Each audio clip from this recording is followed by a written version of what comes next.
Okay, this is GlobalTv KJWD, and this is the program, The State of the Nation, the first edition of the program. And today is a wonderful day. Of course, my name is Albert C Barclay. We're coming up with some major issues for us to talk about in Liberia. We're going to look at the perspective of the happenings in our democracy in Liberia since the former President Ellen Johnson Sirleaf transitioned to a soccer legend George Weah, who is currently the president of the country. There have been much more trouble in the domestic politics of Liberia democracy.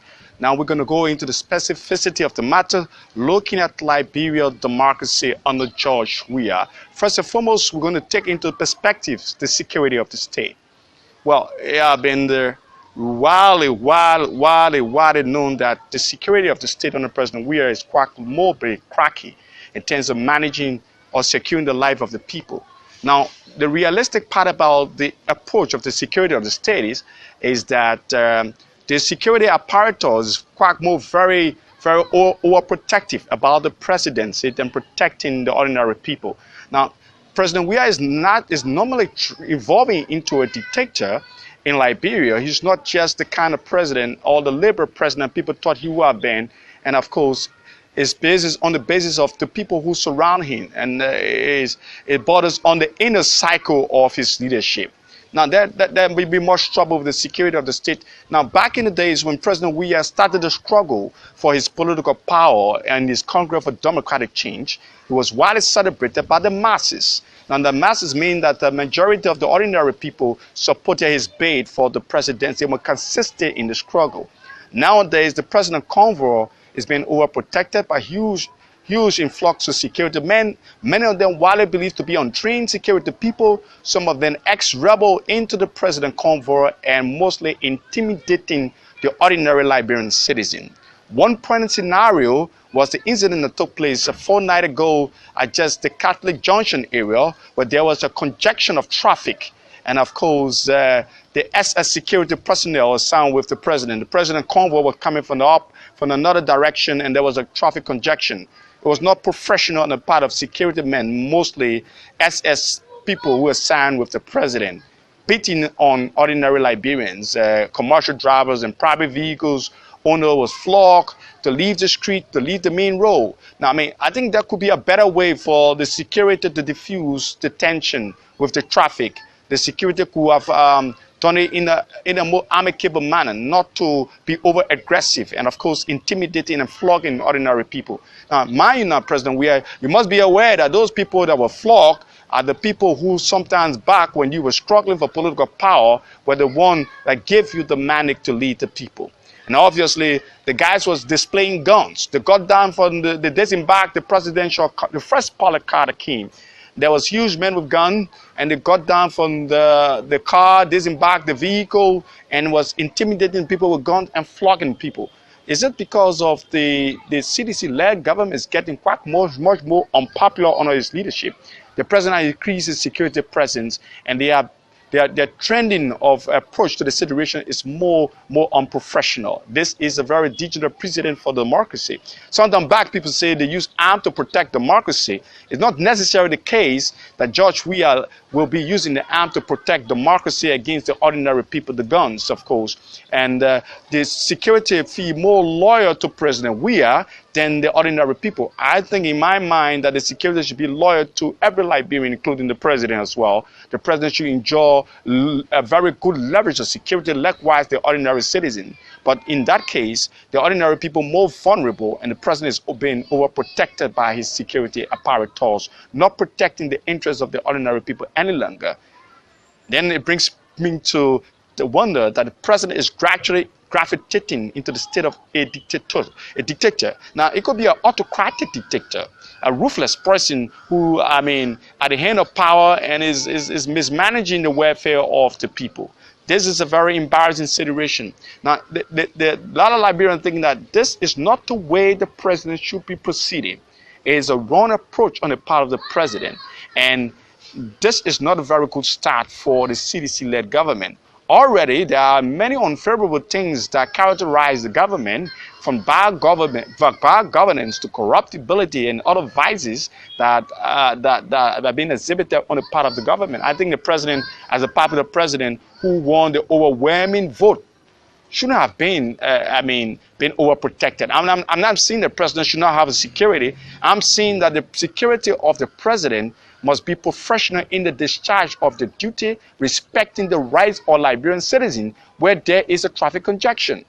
Now, if the president can't kill a dog, the convoy, the third vehicle in the president convoy killed a dog, to tell you how aggressive and terrific the president convoy can be like. So, I don't know if there's a security threat on the president. I don't know who is advising the president on security matters. My understanding is the former representative Jefferson Camo is the national security advisor to the president. But I don't think that there is a cohesive working relationship with his advice. I don't know what sort of advice he's giving to the president that is not getting the kind of result when it comes to the security apparatus approach.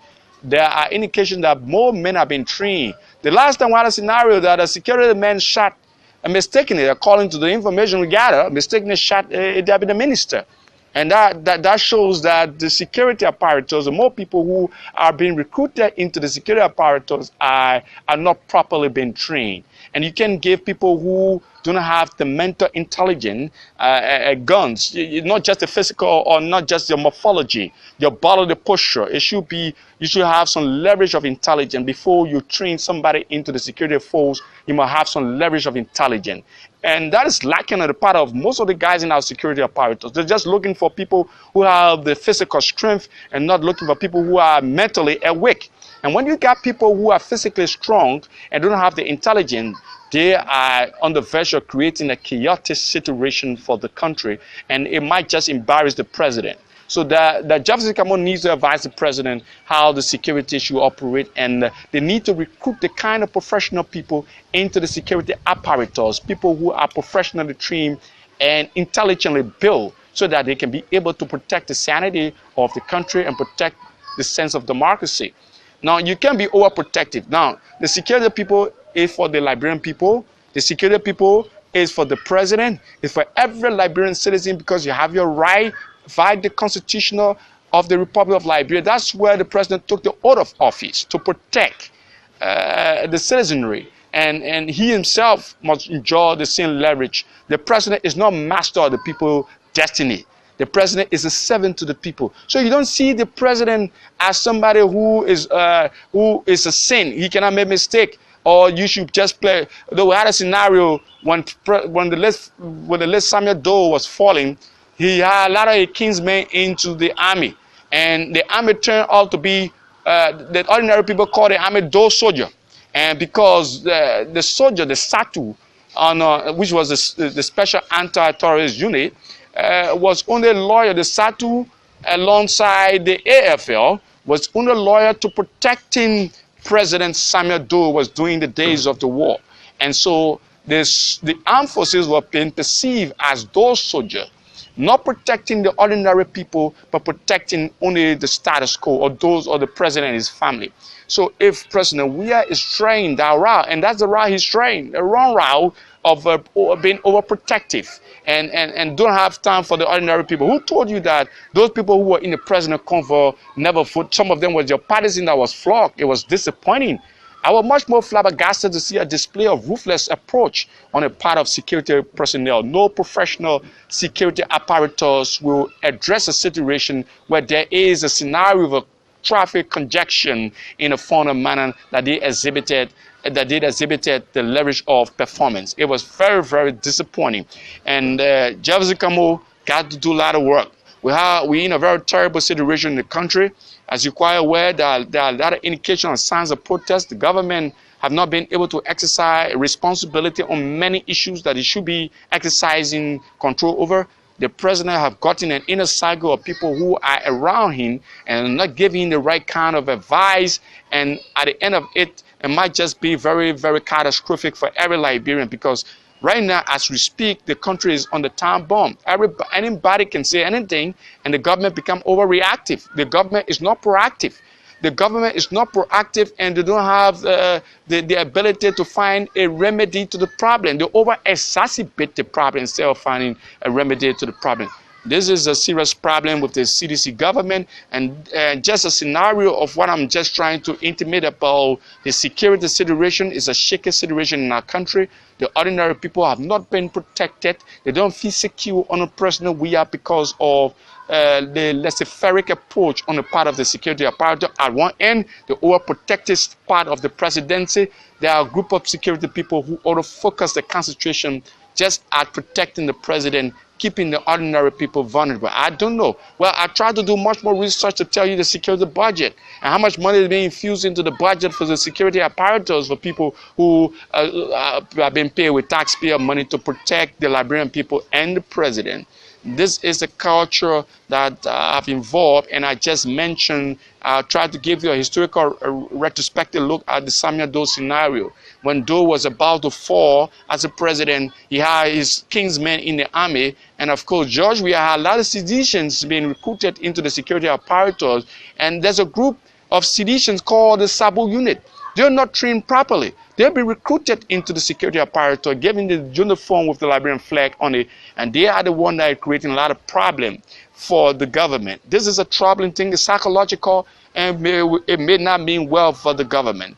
I would like to stop on this end and provide much more analysis as we tend to give you more insight on the George Weah leadership. We're trying to advance a remedy to the problem. Of course, help you to promote the decency of democracy. Our plan is not to denigrate the government. No, we are not denigrating the government to the international war. We want, so the government must be a civilized, democratic government, and the security apparatus must be able to deploy themselves in accordingly so that we can have a better Liberia. So we'll watch out for much more coming up on Global TV. Of course, we're going to give you more synopsis of analysis right here. Keep watching us.